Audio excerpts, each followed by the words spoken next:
Good day, everybody.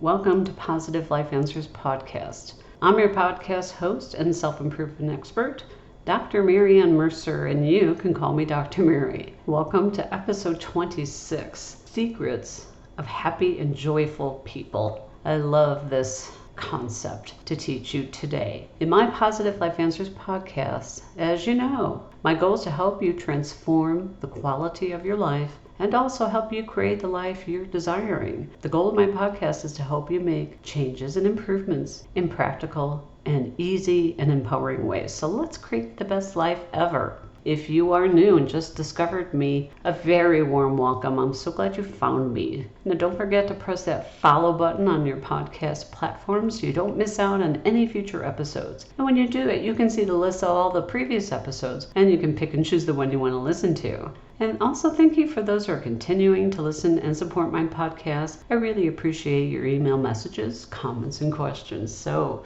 let's roll. Today we are exploring secrets of happy and joyful people. In the last two recent episodes, we explored and talked about habits. In episode 24, I helped you with creating productive habits. That's what I called it, creating productive habits. I showed you a few things to think about and also to carry out in an easy and efficient way. And we covered topics within this program such as willpower versus the strategy of focus. 5 steps to create a habit that really works, and what happens and the reasons why you fail. It's an example of me working with a writer from a major magazine who enrolled in my intensive coaching sessions to get a full experience of how to get into a good place for habits and how to get into a place of good habits, I should say. So if you haven't listened to it, it's still waiting for you to listen to and hear. And then last week was such an eye-opening episode 26. We had called it One Key Habit That Will Improve Your Life. My co-author of several books, Dr. Michael Mercer, joined me. As you know, or may have not know, Dr. Mercer joined me in an earlier episode about Optimism Month. So if you haven't listened to that one, it's just full of easy, simple tips to do in Optimism Month, which is March, but any time in your life. In any week or time in your life. Dr. Mike is my co-author of several books, audio programs. He's my business partner, and yes, he's my husband. Dr. Mike has a new book coming out later this year called Success Habits Made Easy, and he shared just one topic from his book that was really eye-opening for all of us. And we called this, and he called this One Key Habit That Will Improve Your Life. The responses from my listeners on this topic was amazing. The questions and comments I'll follow up with, and also I'll add some of those ingredients into this episode, which also helped me create today's topic. And it just kind of naturally flowed from the last 2 episodes. So if you haven't heard episode 25, One Key Habit That Will Improve Your Life, you'll be very, very fascinated by what this one key habit is, and you'll be learning about a simple, eye-opening habit. And Dr. Mike and research in our profession as psychologists found that the one key habit that he talks about really does contribute to people feeling happier and thus make improvements in their lives. So thank you for those questions and comments on your experiences these last couple episodes. It's great to hear how these podcasts are helping you. And your questions also help me fine-tune things I will talk to you about. So let's move on to today's topic. Secrets of happy and joyful people. In my work over the years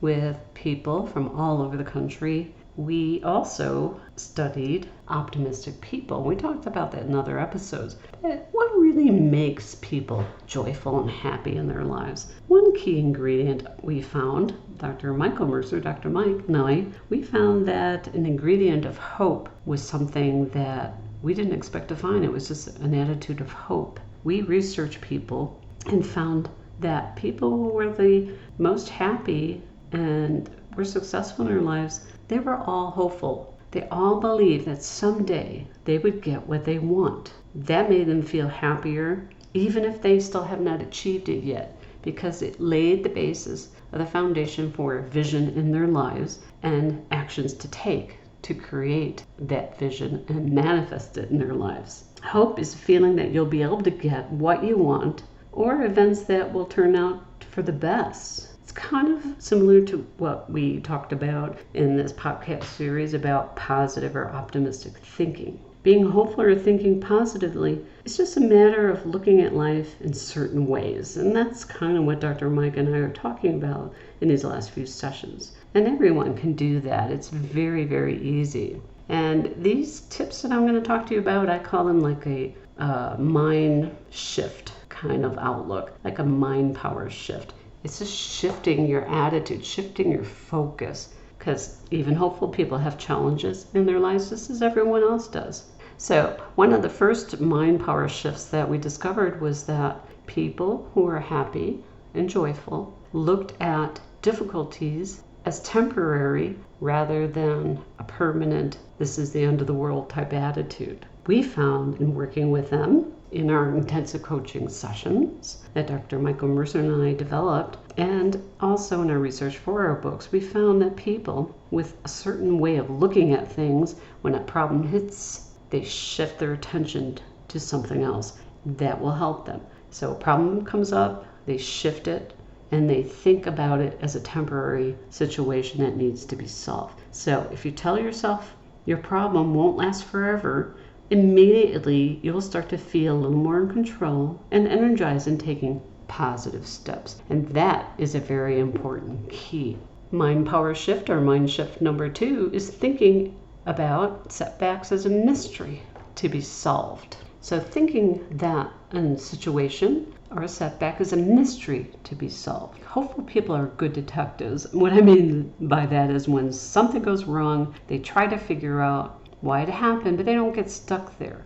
Hopeful people are very open to learning from their mistakes, and that's why they tend not to repeat them. So just as looking at a situation as temporary and not permanent, as well as a situation to be solved, puts people in a more optimistic and hopeful place, and that affects your mood, your body, and your attitude. Let me give you an example. Recently we had a really, really bad storm, and it rained almost 2 inches in 20 minutes and caused a lot of problems in my neighborhood. And also there was a problem with the area near our house in which a lot of water came down a mountainside, as well as rock, debris, and so forth. Now, however, there was a drainage system that caught all that, and our house did not get flooded, and I was so grateful for that. However, this drainage or spillway was full of rocks and mud and debris, and looking at that and thinking, oh my gosh, if it rains anymore, there's nowhere else for the water to go. I immediately felt worried. As I walked around the yard, I stopped and took a breath and tried to calm myself down. Now what happened at this point was I tried one of these power mind shifts, this shifting of my mind and shifting of my attention, and all of a sudden I noticed how incredibly fragrant and clean the air smelled. I just stood there and I never smelled the air so clean and so full of life in the last few years on our property, because we've had a drought. So I stood there and I inhaled the beautiful smells, even of the wet mud, and it just started to relax me. And then I went to another mind shift mode, and I started looking at my plants. The rains for the night before were just the things my plants needed to awaken again. And all of a sudden I noticed all these beautiful red and orange new blooms from overnight, and the fragrance of those flowers. This is an example of a mind shift, going from the catastrophe to gratefulness, to a mind shift to focus on what were some of the nice things that I can feel from this, and that noticing the smell of the air, the smell of the flowers, put me in a hopeful mindset. Now, yes, things needed to be done in terms of who do we contact to help clean this up in our whole community and HOA. We know we would figure that out. However, at the moment, I felt more hopeful and optimistic that things will get done. So that's a personal, recent example I wanted to share with you that will show you what this power and mind shift is all about. So use that in the next situation that comes up for you. You see the problem, you react. Stop in your reactions, shift your mind and attention to something else just to calm you down like I did. The fragrance of the air, the fragrance of the flower, the beauty around me. And then that clears your thoughts and puts you in a more hopeful state, which is a really good trait of joyful and happy people. And now, some other mind shift power strategies that we discovered in our research of joyful and happy people is reminding yourself that sometimes things happen for a reason. We all have challenges and sometimes bad things that happen. Maybe you were applied for a job that you were qualified but didn't get it. As a result, you kept looking and found an even better opportunity or a better job. So the next time something falls through or challenges you, remind yourself this key: things happen for a reason. It will help you maintain a more hopeful attitude, a hopeful feeling, and it'll help you open up to other possibilities. That is a real important situation. That is a real important strategy that are the thread among optimistic, happy, and resilient people. Mind shift, I think we're on number 4, mind shift number 4. Bask in your recent successes or past successes. When things don't quite go your way, it makes you feel disempowered, really. So when something happens with you, focus on the successes you have, because that becomes a reference point and a positive memory for you to look back on during times when success doesn't come easy or it doesn't come right away. That memory will keep you hopeful. And knowing that success is just around the corner, it becomes what we've called before a reference point. And that is another mind shift strategy of hopeful and happy people. So practice these mind power shift techniques that we just talked about. It'll help you get into more of a problem-solving mode, which help you feel more in control of your life and peaceful, and you'll become more joyful and happy. Now, there are some other little secrets of people who are very happy. As simple as it says, deciding to be happy was one of those successes. Deciding to be happy is one of the key secrets to happy and joyful people. Happy people often think and say to themselves every morning, I will be happy today. I will make this a better day. I will make this a great day. These affirmations and acts of a self-fulfilling prophecy, and that's really important. What you say to yourself is what you manifest. What you think and what you feel about yourself is what you manifest. If you expect the best, you will subconsciously and consciously also act in ways that bring about the happy events. So it's not always, and I'm not saying it is just positive thinking, but the positive feeling and positive thinking, even if it's just a step above feeling upset in a more hopeful way, helps you expect the best. And then you still need to go take those actions that we talked about in the last few episodes to make things manifest. So I'm going to have a great day is something I would like you to say every day from now on forward, and you'll be amazed at how it makes you feel more joyful and hopeful. And we talked a lot about developing habits and how long it takes to do that. So give those episodes a listen to that I just talked about in the beginning of the program, and that will answer the questions that you have on how long it takes to make these kind of a permanent habit. But they do become a habit. They're easy to do, and if you can't do it because your life is in a rush or you have no time, then you have a time management problem. Many episodes ago, if you're new to this podcast, I talked about morning and evening routines of successful people, and you can see that on the podcast list when you follow my podcast episodes. And that talks about how to structure morning and evening routines to support your goals and your habits. So if you haven't listened to that, give it a listen to, and you'll be fascinated how quickly things can turn around for you. Another key to happy and joyful people is what I called resolving to instantly fix what is bugging you or bothering you. Things go wrong. It's part of life. However, that's not my pat answer. When things go wrong, you need to take some of those mind shifts. We talked about that earlier in this episode. Shift your attention to what you can do about this. This makes you feel happier. Don't waste time blaming. Don't waste time moaning and complaining. Concentrate on fixing or what steps you can take to fix whatever is going wrong. It gives you a sense of control and power over your life, which feels good and helps you feel less like a victim. So when things pop up, look for solutions to your problems. We talked about that in our optimism episodes. Happy people also have a couple of more habits I'd like to talk with you about, and that is joyful and happy people make their mind to find the good in bad situations. We just touched on that before. Happy and joyful people, even optimistic people, choose to transform unfortunate happenings into something meaningful. They're able to learn from them, things that happen, whether big or little, and they even find some value into them. The next time something upsetting happens to you, find yourself shifting away from being upset like I did about our recent floods here, and look at, is there any meaning I can find out about the situation? Where in my example I shared with you, my personal example, I learned that sometimes it's easy to get knocked off your feet when something happens. However, I learned from practicing my mind-shifting techniques that it really works. And it taught me a lesson to keep practicing what I preach, which I do, but sometimes as other people, I'm human. And I lost track of that at that moment.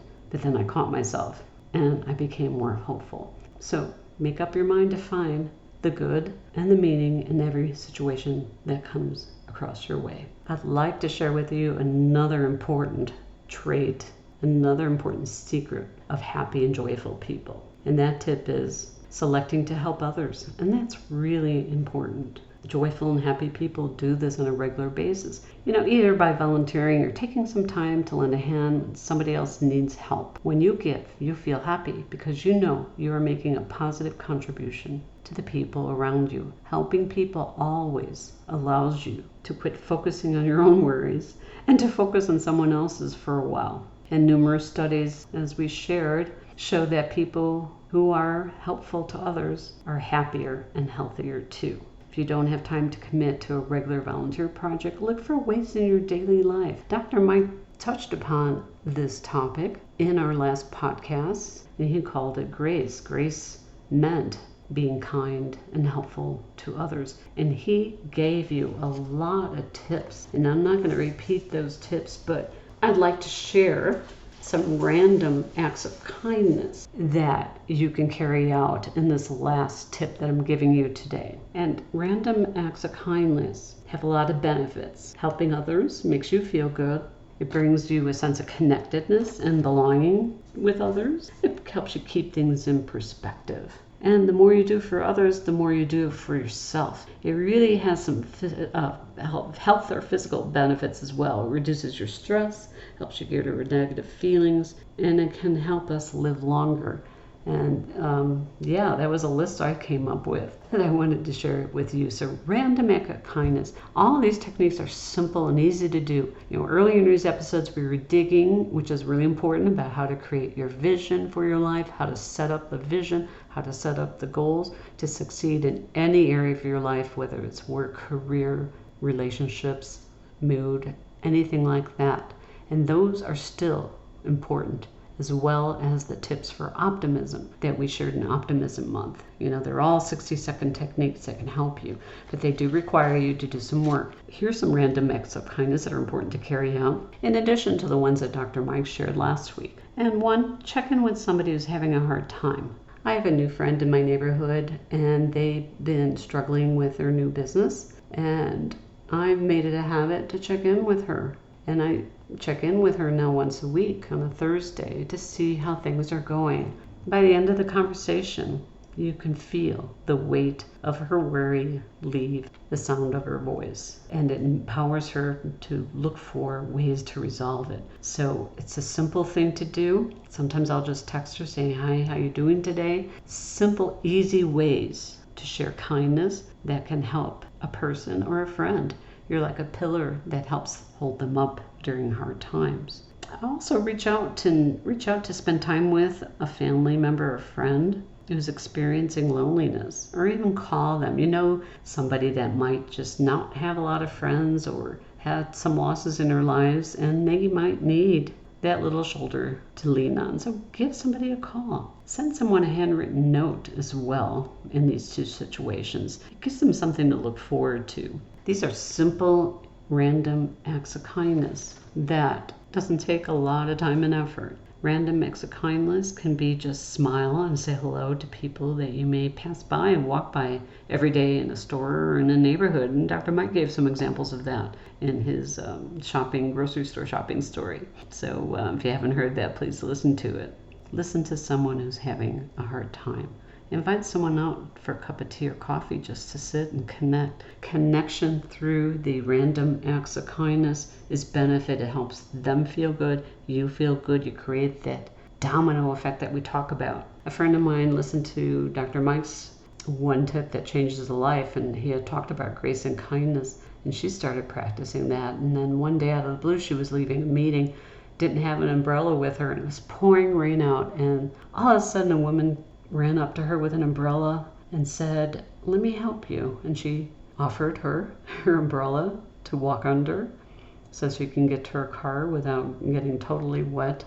And she said it gave her so much hope that there's people in the world right now that are kind, and it gave her a sense of hope, and that made her feel good. So these are just some really recent examples that I came across in working with others and in my personal life. So I hope you choose these easy mind shift techniques and try them out. And I don't mean try, I mean carry them out, because trying is not a commitment. So say to yourself, I will carry this out. I will wake up every morning and say, it's going to be a great day. It's going to be a better day. I'm making better things happen in my life. So talk to yourself and then carry out the good feelings that creates. So practice your mind shift techniques we talked about here today. Talk about the random acts of kindness, and the secrets of happy and joyful people. So pick a couple of those. They're easy to do. This is a great standalone episode, because even if you don't want to do all the heavy lifting work of creating your vision for your life and creating goals, sometimes these episodes are standalone in itself that you can just carry out some tips and have a better day. So please get working on it and let me know how today's lesson I'm teaching you lands with you. If you have any questions, you may email me at Dr. Mercer, that's DrMercer, at positivelifeanswers.com. So please feel free to email me your questions and comments using my email that I just read to you. And you can also go to my website, Positive Life Answers, and use the Contact Us form on the website. And as a lot of you know, I will respond to your questions and comments individually, and also if it's a great topic idea, I will share that in my podcast like I did today. So it's been a great 3 weeks, so you can have a lot of choices for you to pick in terms of making your life more happy and joyful. Please go to positivelifeanswers.com so you can order any one of our books that are related to those topics, such as Spontaneous Optimism or Bouncing Back from Difficult Times, my newest book. And if you're stuck and need more help on this area and topic, you can contact me about my unique patented intensive coaching session packages. Please use the email contact form on my website to contact me regarding intensive coaching sessions. And importantly, right now I've opened it up so that when you contact me, I can schedule a 30-minute assessment and review with you regarding your issue and what you need to work on, and if it's a good fit for my intensive coaching sessions. So yes, sign up for your free 30-minute assessment and questions for my intensive coaching sessions. So please contact me for that. And also don't forget, I can speak at your organization and conference about optimism, quick tips to be happy and optimistic, and bouncing back from difficult times. So let me know if you're ready to take a leap in your path to changing and improving your life. And don't forget, at Positive Life Answers, you can sign up for my free newsletter, and you'll get a free guide called Quick Tips to Become More Upbeat and Optimistic. Don't forget to leave a thumbs up on your podcast platforms or 5-star rating on this podcast or the ones that you've listened to. I would appreciate your ratings, and also share with somebody that might benefit from this topic. So please don't keep me a secret. I appreciate that. Lastly, a note to my listeners, my podcast aims to provide useful, easy information to my listeners. It's published with the understanding that your host, Dr. Mary Mercer, is not engaged in rendering professional services, counseling, or therapy through the contents and comments of the podcast. If professional services is sought by my listeners, please, such as counseling, therapy, or medical advice, the listener is responsible for seeking services of competent professionals. So contact your local psychological association for referrals, or contact your primary care doctor for referrals in your area. Thank you for listening to this podcast and for continuing to listen to my podcast. I am grateful and I appreciate it. So I can't wait to hear from you. So make it a fantastic week. And just a note to my regular listeners, I will be on end of the summer break for 2 weeks. I might have or drop a mini episode. However, my regular podcast will resume after the Labor Day holidays. Meet up back with me here in a couple weeks on Tuesday, September 12th. I look forward to that. If you have other time that you want to listen to previous episodes or any of these last 2 episodes, there's plenty of time to practice it, and I will be checking emails. So if you have any questions or problems, please give me an email. And again, thank you for listening, and we'll see you soon. Thank you, Dr. Mary.